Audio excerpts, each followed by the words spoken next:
فرماتے ہیں کہ میں نا مزدور لینے گیا، بغداد کے چوک میں مزدور بیٹھے ہوتے تھے، تو میری ان مزدوروں میں سے ایک نوجوان بچے پہ نظر پڑی۔ بڑا کمزور سا وجود تھا لیکن چہرے پر عبادت کا نشان تھا، ماتھا بتاتا تھا کہ نماز کا بڑا خیال رکھتا ہے۔ میں اس کے قریب گیا، چہرے بھی بڑا کچھ بتاتے ہیں نا، چہروں میں بھی بڑی رانائی ہوتی ہے۔ فرماتے ہیں میں قریب گیا، میں نے اس کو کہا بیٹے مزدوری کرو گے؟ تو کہنے لگا مزدوروں میں بیٹھا ہوں تو حضور مزدوری کے لیے ہی تو بیٹھا ہوں۔ تو میں نے کہا کہ چلو پھر، کہنے لگا نہیں میری کچھ شرطیں۔ میں نے کہا بتاؤ؟ کہنے لگا پہلی شرط یہ ہے کہ لوگ 4 دینار دیہاڑی لیتے ہیں، میں 3 دینار لوں گا۔ میں نے کہا یار پھر تو بڑی بہترین ہے، باقی بھی اس طرح کی رکھ لیں۔ اس نے کہا حضور دوسری شرط یہ ہے کہ میں آپ کی مکمل بات مانوں گا لیکن جب اذان ہو جائے گی پھر آپ کی نہیں سنوں گا۔ تیسری بات اس نے یہ کی کہ حضور میں آپ کے گھر میں کام کروں گا پر آپ کے کسی سوال کا جواب نہیں دوں گا۔ کہتے میں نے کہا یار تو بڑا عجیب ہے، شرطیں تو مالکوں کی ہوتی ہیں۔ کہنے لگا جی بہرحال میں شرطیں لگا کے جاتا ہوں۔ فرماتے ہیں میں اسے گھر لیا،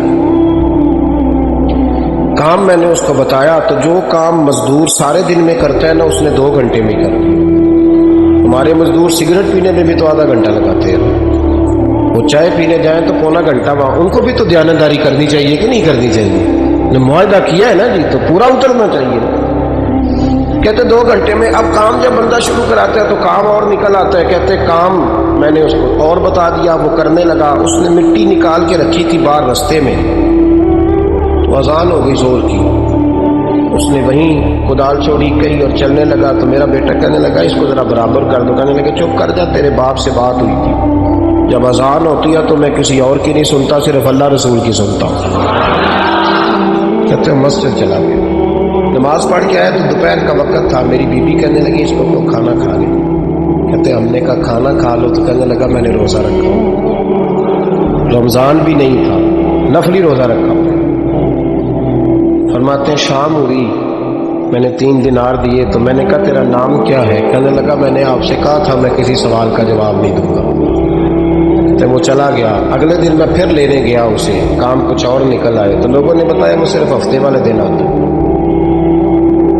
میں نے کہا کیوں؟ کہنے لگے جی وہ کہتا ہے میرا ہفتے کا خرچہ 3 دینار ہے، جب 3 دینار کما لیتا ہوں تو باقی سارا ٹائم اللہ رسول کی ذکر میں گزار دیا کرتا ہوں۔ فرماتے ہیں جی اگلے ہفتے میں پھر لینے گیا، میں نے پورا ہفتہ انتظار کیا کہ کام اسی سے کرانا ہے۔ میں جب گیا تو میں نے کہا چلو، کہنے لگا میری شرطیں یاد ہیں نا؟ اور میں نے کہا یاد ہے بھائی، ساتھ چل۔ فرماتے ہیں کام کرایا، 2-3 ہفتے وہ آتا رہا۔ ایک ہفتے میں گیا تو لوگوں نے کہا حضور آج نہیں آیا، کیوں؟ کہنے لگے بیمار ہو گئے۔ کہاں گھر ہے؟ کہنے لگے بغداد کے قبرستان کے پیچھے جو کچی آبادی ہے اس میں رہتا ہے۔ فرماتے میں گیا، دروازے پہ دستک دی تو کہنے لگا حضور آپ ہیں؟ دروازہ کھلا ہے، آ جائیے۔ فرماتے ہیں میں اندر گیا تو میں نے کہا تمہیں کیسے پتا چلا میں آیا ہوں؟ کہنے لگا حضور اللہ والے ہو، آپ نہیں آنا تھا، ورنہ امیر تو غریبوں کا پتہ لینے کوئی نہیں آتے۔ کہتے میں قریب گیا تو کہنے لگا میں آپ کا انتظار کر رہا تھا، تیز بخار ہے، تپ رہا۔ جیب سے کچھ پیسے نکالے، کہنے لگا یہ پیسے رکھ لیں۔ ایک انگوٹھی نکالی، کہنے لگا حضور آج رات کو میرا انتقال ہو جائے، ان پیسوں کا کفن خرید کے صبح جنازہ پڑھ کے مجھے دفن کر دینا، اور جب دفن کرو تو یہ انگوٹھی لے کے عصر کے بعد ہارون رشید کے پاس جانا،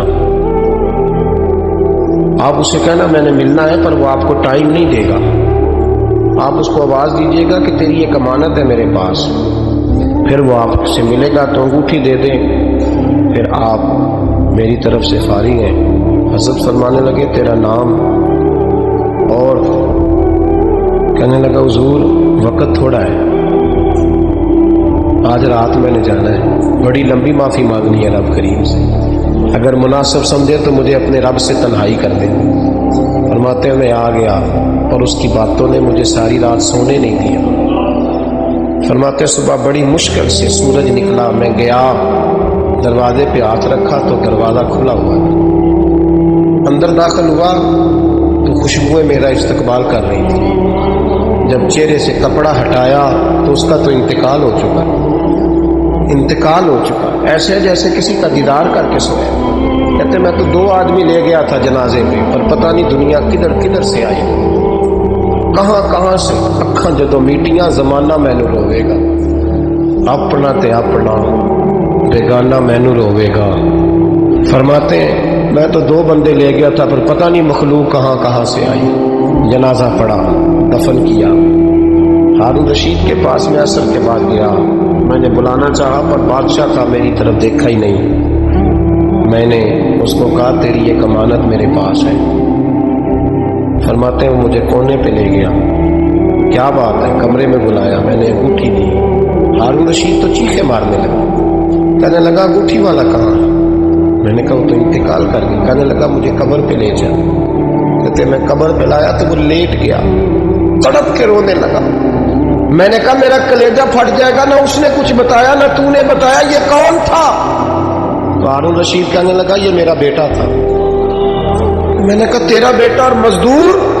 کہنے لگا حضور یہ حضرت داؤد تائی کے پاس بیٹھا کرتا تھا، ان کا مرید تھا، مجھے روز کہتا تھا ابا تو نے بڑی دنیا اکٹھی کر لی ہے، مرتے وقت تجھ سے ٹانگیں سمیٹی نہیں جائیں گی، اتنا حساب نہیں تو دے سکے گا۔ میں اس کو سمجھا دیتا، اس کی اماں سمجھا دیتی۔ یہ روز ہمیں کہتا چھوڑ دو، آ جاؤ اللہ رسول کی بارگاہ میں جھک جائیں۔ ہم ایک دن یہ چلا گیا، کہنے لگا پھر تمہارا راستہ اور ہے اور میرا راستہ اور ہے۔ یہ سونے کی انگوٹھی غلطی سے اس کے پاس رہ گئی، غلطی سے ہیرے کی انگوٹھی چلی گئی۔ کہنے لگا دیکھو میرے بیٹے نے آج وہ بھی واپس کر دی ہے۔ پھر تڑپ کے کہنے لگا ہارون رشید تھا تو یہ میرا بیٹا، پر میرا مرشد نکلا، میرا پیر نکلا۔ بھائی زندگی تو بڑی تھوڑی ہے نا۔ بابا صاحب نے کہا تھا اٹھ فریدہ ستیا، اور داڑھی آ گیا پور، اگا نیڑے آ گیا، پچھا رہ گیا دور۔ اٹھ فریدہ ستیا، خلقت ویکھن جا، متے کوئی مل جائی بخشیا تے تو ہی بخشیا جا۔ اٹھ فریدہ ستیا، جھاڑو دے مسیت، تو ستے رب جاگدا، تیری ڈاڈے نال پرید۔ میرا رب ہمیں بھی اپنی بارگاہ میں قبول فرما۔